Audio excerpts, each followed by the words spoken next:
Hello everyone, welcome back. मैं सचिन सिरोही आपके लिए लेकर आया हूँ रिएक्ट से रिलेटेड एक प्लेलिस्ट। जी हाँ, रिएक्ट जो कि सिंगल पेज एप्लीकेशन डेवलपमेंट में बहुत ही ज़्यादा आजकल पॉपुलैरिटी पे है। तो इसको कैसे समझा जाए? रिएक्ट में और एंगुलर के बीच में क्या डिफरेंस है? इसको भी पहले मैं आपसे क्लियर करूँ। तो चलिए बात करते हैं सबसे पहले कि अगर हम जो बच्चे अपना फुल स्टैक डेवलपमेंट या फिर वेबसाइट डेवलपमेंट में अपना करियर बनाना चाहते हैं, तो उनके सामने एक ऑप्शंस होता है या उनके सामने कन्फ्यूज़न होता है कि हम कौन-सी टेक्नोलॉजी को चूज़। सबसे पहले तो मैं बात कर लेता हूँ कि आप लोगों ने जावास्क्रिप्ट को चूज़ कर लिया है। तो जावास्क्रिप्ट से रिलेटेड ही हम बात करेंगे। अगर आप टाइपस्क्रिप्ट पे जाना चाहते हो तो एंगुलर को चूज़। एंगुलर जो है आपका टू वे डेटा बाइंडिंग पे काम करता है और रियल डॉम पे काम करता है। जबकि जो रिएक्ट जो है आपका वर्चुअल डॉम पे काम करता है और वन वे डेटा बाइंडिंग पे काम करता है। तो वर्चुअल डॉम पे काम करने की वजह से ही रिएक्ट की परफॉर्मेंस बेटर है एज़ कंपेयर्ड अदर जो टेक्नोलॉजीज़ हैं उनके। तो जब हमारा जो वर्चुअल डॉम जो होता है और जो हमारा रियल डॉम है, उनके बीच में जैसे हमने कोई चेंजेस जो किया है वर्चुअल डॉम में, तो और जो रियल डॉम में है, तो पूरे एंटायर डॉम को अपडेट ना करके ये केवल उसी चीज़ को चेंजेस करता है जो हमने वर्चुअल डोम में किया, जिसको बोलते हैं डिफिंग। तो यही रीज़न है कि जो आपकी जो रिएक्ट है एक तरीके से एक लाइब्रेरी के तरीके से काम करती है, फुल्ली जावास्क्रिप्ट बेस्ड है, जबकि जो एंगुलर है वो आपका एक टाइपस्क्रिप्ट बेस्ड। और यहाँ पर मैं बात करने जाऊँगा कि रिएक्ट से जुड़ी हुई बहुत सारी वीडियोज़ मैं इस प्लेलिस्ट में आपकी वन बाय वन लेकर आऊँगा। तो सबसे पहले हम डिस्कस करेंगे कि रिएक्ट क्यों इतना इम्पोर्टेंस है। मैंने पहला रीज़न बताया कि ये जो है ये डॉम पे काम करती है, दैट मीन्स वर्चुअल डॉम काम करती है। वन वे डेटा बाइंडिंग है, that means parent to top पे आती है। दैट मीन्स अगर जो चाइल्ड वाला जो हम कंपोनेंट यहाँ पे बात कर रहे हैं, ये पैरेंट टू चाइल्ड पे काम। और दूसरी बात, आजकल जो ट्रेंड है दैट मीन्स माइक्रो सर्विसेज़ से रिलेटेड वेबसाइट ज़्यादा बनती है। 2 तरीके की वेबसाइट्स हम बनाते हैं। पहला होता है मोनोलिथिक और दूसरा होता है माइक्रो सर्विस। जो मोनोलिथिक वेबसाइट्स होती हैं, उनको हम फुल्ली उसका जो फ्रंट एंड होता है, बैक एंड होता है, जो डेटाबेस है, सब कुछ पैरेलली मेंटेन करते हैं और उसको डेवलप करना आसान होता है। लेकिन डेवलप करना आसान तो होता है, लेकिन इस तरह की वेबसाइट्स में अगर कोई भी प्रॉब्लम्स अराइज़ होती है, वेबसाइट्स अगर फेलियर होती है, तो एंटायर जो आपका पूरा जो वेबसाइट जो चल रही है, वो एकदम क्रैश कर जाएगी। दैट मीन्स पूरा काम रुक जाएगा और डेवलपमेंट में भी आपको इंडिपेंडेंसी नहीं मिलेगी। इसी वजह से माइक्रो सर्विसेज बेस्ड जो हम बात करते हैं, जो माइक्रो सर्विसेज बेस्ड हम वेबसाइट डेवलप, जिसमें हम क्या काम कर रहे हैं कि अलग-अलग वेबसाइट्स के कंपोनेंट्स में तोड़ दिया। दैट मीन्स आप इतना एरिया बनाइए, एक टीम से कहा आप इसको बनाइए, एक इसको। अगर एक पर्टिकुलर एरिया में वेबसाइट से कोई प्रॉब्लम्स आती है, तो दूसरे एरिया पे कोई प्रॉब्लम नहीं आएगी। और इन पर्टिकुलर वेबसाइट्स की जो हम माइक्रो सर्विसेज को जो हैंडल करते हैं, दैट मीन्स इनको रेस्ट एपीआई की मदद से में इंटरैक्ट कराते हैं। तो उसी चीज़ को ध्यान रखते हुए अब ठीक है, तो ये तो बात क्लियर हुई कि मोनोलिथिक क्या है और माइक्रो सर्विस क्या है। सेम उसी तरीके से अब अगली बात आती है कि सिंगल पेज एप्लीकेशन क्या है? सिंगल पेज एप्लीकेशन का मतलब है कि मैं अपनी पूरी वेबसाइट्स को कंपोनेंट्स में ब्रेक कर रहा हूँ। एक कंपोनेंट, दूसरा कंपोनेंट, तीसरा कंपोनेंट। और कंपोनेंट्स में मुझे वेबसाइट्स को ब्रेक करने के बाद मेरी वेबसाइट्स की परफॉर्मेंस फास्ट हो जाती है।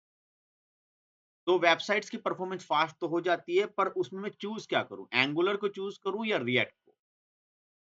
एंगुलर को चूज़ करते हो तो टाइपस्क्रिप्ट बेस्ड होगी, रियल डॉम पे काम करती है। रिएक्ट को चूज़ करोगे तो ये आपकी वर्चुअल डॉम पे काम करती है और फुल्ली जावास्क्रिप्ट।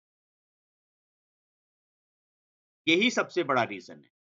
तो इस प्लेलिस्ट में मैं जो वीडियोज़ आपके सामने लेकर आ रहा हूँ वन बाय वन, वो इसी से रिलेटेड आपकी चीज़ें सामने।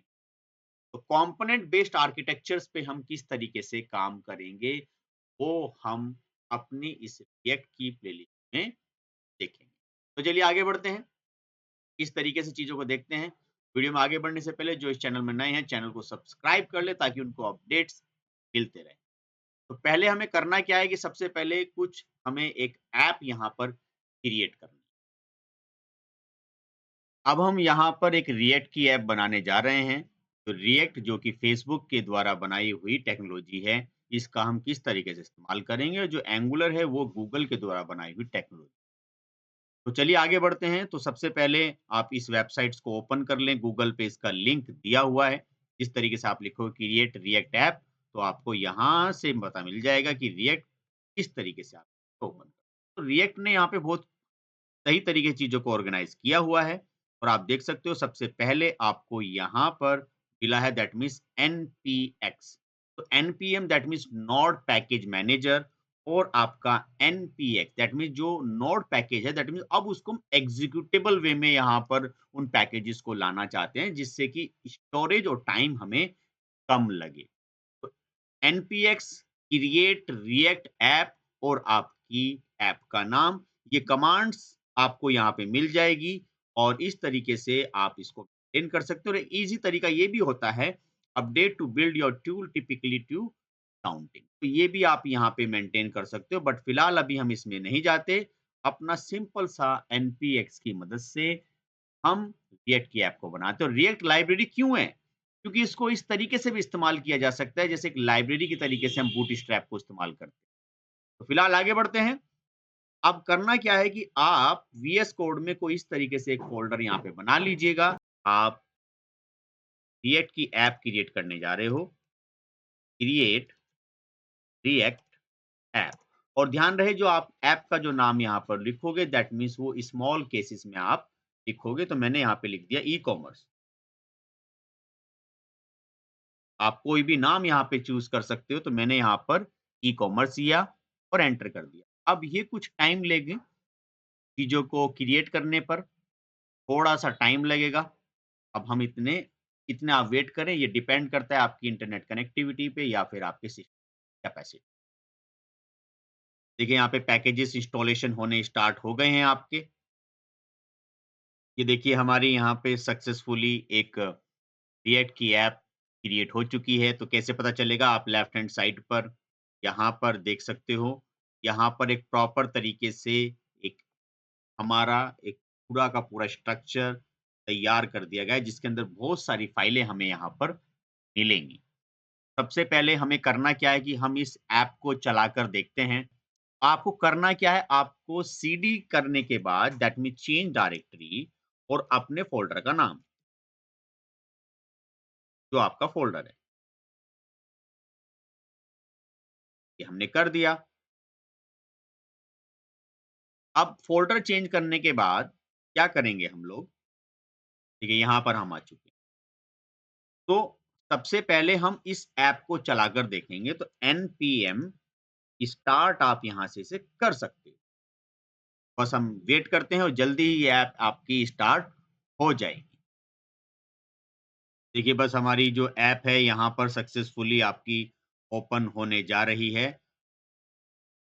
ये देखिए फैंटास्टिक, वेरी गुड हमारी जो रिएक्ट की ऐप है यहाँ पर सक्सेसफुली चल गई है। फिर से जो उनको ये चीज़ें सही से क्लैरिटी समझ में आ गई है, वीडियो को लाइक करें, चैनल को सब्सक्राइब करें ताकि उनको अपडेट्स मेरी मिलते रहें और ये पूरी प्लेलिस्ट मैं इसमें बनाऊँगा वन बाय वन चीज़ों को आगे लेके जाऊँ। फिर मैं एक चीज़ बताता हूँ आपको, अगर यहाँ पर कोई चैलेंज आपका बनता है, इस पर्टिकुलर ऐप को क्रिएट करते समय, तो दैट मीन्स कुछ पैकेजेस की आपको ज़रूरत होगी। आप यहाँ पे एनपीएम को इंस्टॉल कर लें पहले, वो एनपीएम इंस्टॉल करने के बाद ही आप ये कर पाओगे या फिर रिएक्ट की ऐप बनाते समय अगर कोई और सपोर्टिव इस तरह के पैकेजेस की रिक्वायरमेंट है, जो कि ऑप्शनल है। अगर ज़रूरत पड़ती है तो आप चला सकते हो, वैसे सजेस्ट भी कर सकता है, बट 99% ये आपकी ऐप इस तरीके से सक्सेसफुली चल जाएगी। अब मेरी ऐप जो यहाँ पर चली है, इस ऐप में मुझे थोड़ा-सा चेंजेस करना है। तो करना क्या है इसमें, हमें यहाँ आना है और देखना है कि हमें यहाँ पर एक सबसे जो मेन फ़ाइल है, वो मेरी है index.js। इस index.js के अंदर मुझे यहाँ पर जो बताया गया है, वो ये है कि यहाँ पर आपकी ऐप को कॉल किया गया है। तो जो रूट है वो यहीं से शुरुआत होता है, यहीं से आपकी ऐप को कॉल किया जा रहा है। देन अब ये ऐप क्या है दैट मीन्स ये वाली जो ऐप है आपकी ये ऐप है। अब इस ऐप में है क्या यहाँ पे लोगो वगैरह लगा हुआ है तो मैं इस पूरे प्रोसेस को यहाँ से हटा देता हूँ। दैट मीन्स मुझे अब अपने हिसाब से यहाँ पर काम करना तो डिव को आप रहने दीजिएगा। बाकी सारा काम मैंने यहाँ से हटा दिया। अब देखिए मेरी ऐप बहुत छोटी हो गई और इसी से रिलेटेड जो सीएसएस है वो ये है।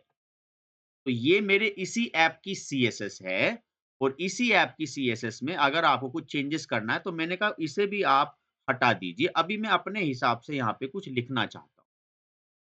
तो आप जैसे ये देखोगे तो यहाँ से मेरी रिएक्ट की ऐप बिल्कुल ब्लैंक हो गई है। तो रिएक्ट के अंदर जो है हम क्या काम करें, कंपोनेंट बेस्ड स्ट्रक्चर बनाएँ। सबसे पहले हमने यहाँ पर लिखा react.js में एक हेडिंग हम अपनी खुद से लगाते हैं। हमने यहाँ पे लिखा h1 और welcome my first react app और थोड़ा-सा लिटिल बिट सीएसएस कर देते। देखो सीएसएस को हमने यहाँ पे जोड़ लिया है। यहाँ पे हमने इसको इम्पोर्ट कर लिया है। दूसरा मुझे लोगो की कोई ज़रूरत नहीं है, तो मैं लोगो से रिलेटेड भी लाइब्रेरी यहाँ से हटा देता हूँ। अब मुझे सीएसएस में क्या करना है, जो मेरी हेडिंग है h1 मुझे उसका बैकग्राउंड कलर कुछ अलग करना है।